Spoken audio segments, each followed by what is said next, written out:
फिर हम बात करेंगे मॉनिटर एंटर, मॉनिटर एग्जिट और थ्रो क्या होते हैं इस मॉड्यूल पे, इसके बारे में। तो यार देखो, मॉनिटर एंटर क्या करता है, एक्वायर मॉनिटर लॉक, अभी के लिए आप बस इतना ध्यान दो। और मॉनिटर एग्जिट रिलीज़ करता है मॉनिटर लॉक को, एंड थ्रो करता है एक्सेप्शन को। ठीक है, अब हम इसको स्मॉली प्रोग्राम देखेंगे। तो गाइस, अब मैं आपको अपने जावा टू स्मॉली आईडी पे ले जाता हूँ, वहाँ पे मैं आपको डेमो कोड दिखाऊंगा। तो हम आ चुके अपने जावा टू स्मॉली आईडी पे, और ये वो जावा प्रोग्राम है जिसको मैं कन्वर्ट करने वाला हूँ स्मॉली पे। ठीक है, इसी की सहायता से मॉनिटर एंटर और एग्जिट और थ्रू का वर्किंग समझेंगे। ठीक है, उससे पहले यार ये जावा प्रोग्राम कर क्या रहा है वो मैं आपको एक्सप्लेन कर देता हूँ। और एक और चीज़ मैं आपसे उम्मीद करके चल रहा हूँ, आपको थ्रेड का कंसेप्ट और सिंक्रोनाइज्ड कीवर्ड क्या करता है ये पता होगा जावा पे। ठीक है, मैं आपको हल्का फुल्का आइडिया देने की कोशिश करूँगा। ठीक है, बट यार अच्छे से समझना है, तुम देख लेना कोई भी जावा वाली वीडियो। तो देखो, इस प्रोग्राम में मैं कर क्या रहा हूँ, 2 थ्रेड बना रखे मैंने यहाँ पे, एंड वो थ्रेड कर क्या रहे हैं फलूप में। ठीक है, फलूप चला रहे और एग्जाम्पल डॉट इंक्रीमेंट कर रहे। ठीक है, अब एग्जाम्पल डॉट इंक्रीमेंट क्या है, देखो एग्जाम्पल तो मेरा ऑब्जेक्ट है मेन क्लास का। ठीक है, मेन क्लास है ये वाली क्लास, एंड ये इंक्रीमेंट क्या है, इंक्रीमेंट मेरा एक मेथड है। ठीक है, ये जिसके अंडर काउंटर प्लस प्लस होगा। ठीक है, जितनी बार भी कॉल होगा काउंटर प्लस प्लस होगा। ठीक है, और ये मेथड मेरा सिंक्रोनाइज्ड है। ठीक है, अब देखो यहाँ पे मेरा थ्रेड स्टार्ट हो रहा है और थ्रेड 2 यहाँ पे स्टार्ट हो रहा है। ठीक है, थ्रेड 1 थ्रेड 2 यहाँ पे स्टार्ट हो रहा है, मतलब और फिर थ्रेड 1 जॉइन, थ्रेड 2 जॉइन। ठीक है, एंड देन मैं लास्ट में प्रिंट कर रहा हूँ सिस्टम, मतलब जितने भी टोटल काउंट है उनको, मतलब फाइनल काउंट जितना भी होगा उसको एग्जाम्पल डॉट काउंटर की सहायता से यहाँ पे प्रिंट कर रहा हूँ। एंड इसके लिए ये मेथड बनाए मैंने, और ये फाइनल काउंट 2000 होगा। ठीक है, वैसे हम जावा कोड समझने तो नहीं आए हैं। ठीक है, हम सीधे समझेंगे कि थ्रेड और सिंक्रोनाइज किस तरीके से वो करेंगे। अब देखो, जिस तरीके से मैंने कहा थ्रेड एक सेम टाइम पे ही एग्जीक्यूट होते हैं, तो देखो बट जहाँ पे आपने सिंक्रोनाइज लगाया होगा ना उस मेथड के लिए ये नहीं होगा। ठीक है, ऐसा क्यों, क्योंकि मैंने वहाँ पे सिंक्रोनाइज का यूज़ किया। सिंक्रोनाइज कीवर्ड क्या करेगा, एट अ टाइम। ठीक है, एक टाइम पे एक ही थ्रेड इस काउंटर का प्रयोग कर पाएगा। ठीक है, ठीक है, आई होप तुम्हें इतनी बात समझ आएगी, मैं एक बार और रिपीट कर दे रहा हूँ। तो देखो गाइस, हमने यहाँ पे 2 थ्रेड बनाई है। ठीक है, और जैसा कि हम जानते हैं कि थ्रेड सेम टाइम पे एग्जीक्यूट होता है। ठीक है, ये कंसेप्ट हमें मालूम है। और ये थ्रेड कर क्या रहे हैं, एग्जाम्पल डॉट इंक्रीमेंट को कॉल करें। क्या है ये एग्जाम्पल डॉट इंक्रीमेंट, ये एग्जाम्पल डॉट इंक्रीमेंट एक मेथड है जो कि हमने यहाँ पे बना रखा है, और ये सिंक्रोनाइज मेथड है। ठीक है, इसके अंदर क्या है, इस सिंक्रोनाइज मेथड के अंदर एक काउंटर प्लस प्लस नामक वेरिएबल है। ठीक है, इसको हमने यहाँ पे 0 इनिशियलाइज़ किया है। तो थ्रेड की सहायता से हम इस, ठीक है, ये 2 थ्रेड की सहायता से हम बस इस काउंटर प्लस प्लस को इंक्रीमेंट कर रहे हैं। ठीक है, इतना प्रोग्राम हमें समझ आ गया। अब एक और चीज़ समझो, ये सिंक्रोनाइज कीवर्ड लगाने से ये मेथड इतना स्पेशल क्यों हो रहा है।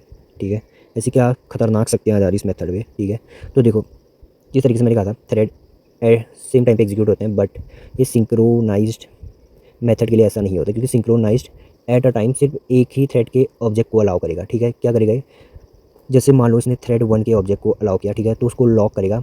ठीक है, उसके थ्रेड के ऑब्जेक्ट के रेफरेंस को लॉक करेगा, फिर उसका प्रोग्राम करेगा। ठीक है, प्रोग्राम चलो मतलब क्या कर रहा है, इंक्रीमेंट करना, ये काउंटर को बढ़ाएगा और उसके बाद मॉनिटर को एग्जिट कर दिया जाएगा, मतलब इसके ऑब्जेक्ट को एग्जिट दे देगा। ठीक है, फिर नेक्स्ट टाइम मान लो इसने थ्रेड 2 के ऑब्जेक्ट को लिया, थ्रेड 2 के ऑब्जेक्ट के साथ भी वही करेगा, इसके ऑब्जेक्ट को लॉक कर देगा। अब सिर्फ थ्रेड 2 का ऑब्जेक्ट ही वहाँ चीज़ें करेगा, मतलब इस काउंटर प्लस प्लस को सिर्फ थ्रेड 2 का ऑब्जेक्ट ही बढ़ाएगा। ठीक है, और फिर उस जैसे ये काम कर लेगा, ठीक है, तो इसको एग्जिट दे देगा।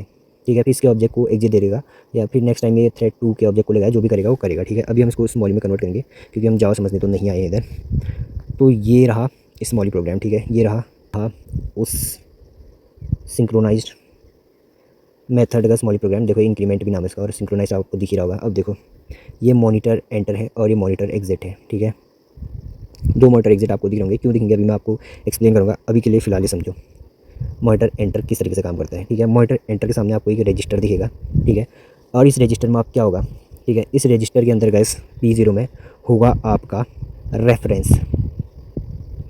ठीक है, इस P0 रजिस्टर के अंदर होगा रेफरेंस, किस चीज़ का रेफरेंस होगा गैस, उस ऑब्जेक्ट का रेफरेंस होगा जिसको हमने अलाउ किया होगा ये वाली मेथड को यूज़ करने का।